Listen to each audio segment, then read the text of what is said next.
Now let's talk about how we adjust substance use disorder medications in patients with renal impairment. Renal impairment itself is something you're going to run into with people both with substance use disorders and without. There's about 500,000 people on dialysis at any one time in the United States. Believe it or not, 1 in 7 United States adults have chronic kidney disease. Because those with substance use disorders have elevated rates of cardiovascular diseases, that cohort of those with SUD are at elevated risk of renal injury, especially as we get older. SUD itself can directly lead to acute kidney injury and chronic kidney disease, including end-stage renal disease. For example, alcohol use disorder has been associated with nearly twice the incidence of chronic kidney disease. Patients presenting to emergency rooms due to methamphetamine or cocaine intoxication have a high incidence of rhabdomyolysis-induced acute tubular necrosis, 1/3 of whom progress to renal failure. So not only opiate use disorder and alcohol use disorder, but especially psychostimulant use disorders are prone to elevated risk of developing renal failure.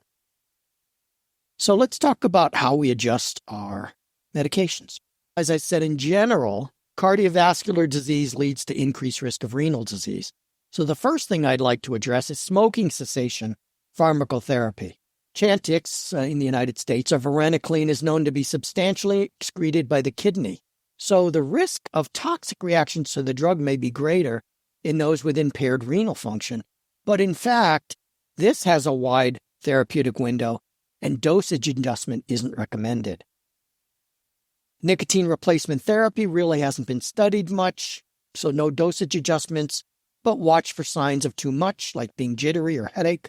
Now, bupropion clearance is significantly lower in subjects with renal impairment, so dosage adjustment isn't described, but I would tend to limit dosing to about 150 milligrams a day, especially in moderate and severe renal impairment.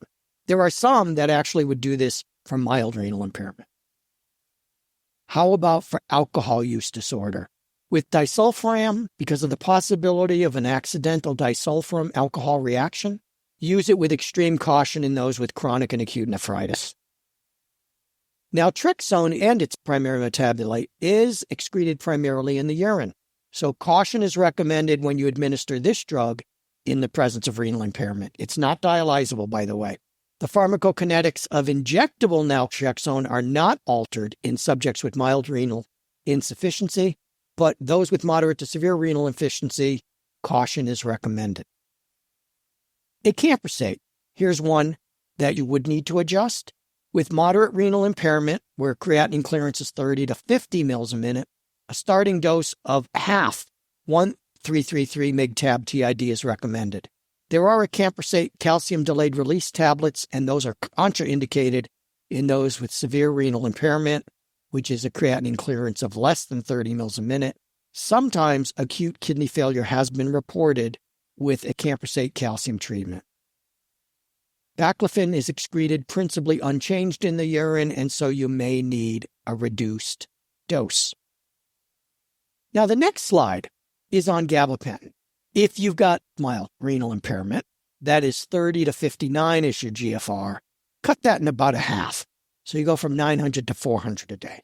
Moderate renal impairment is 15 to 29 for GFR, cut that in half again to 200 milligrams.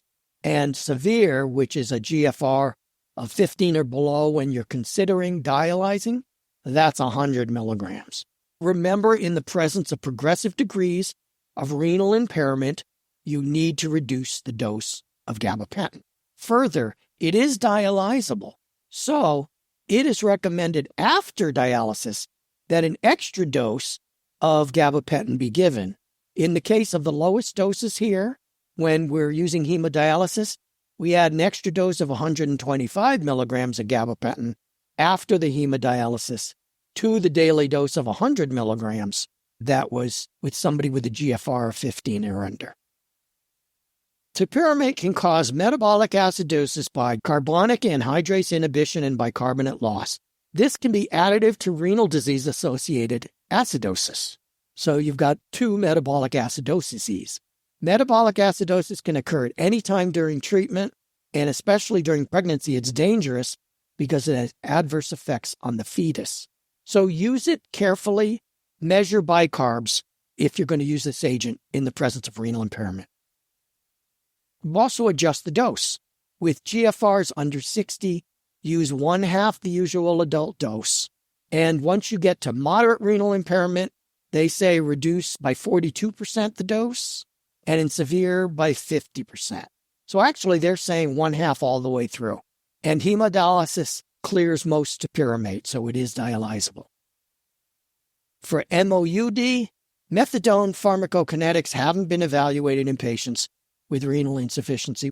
Since it and its metabolites are excreted in urine to a variable degree, it's recommended we start with lower doses or use longer dosing intervals and titrate it more slowly.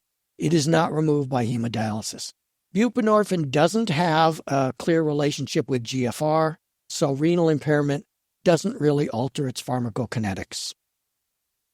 So the key points on chronic kidney disease and SUD medications: about 1 in 7 U.S. adults have chronic kidney disease, and these rates are elevated in those with substance use disorders.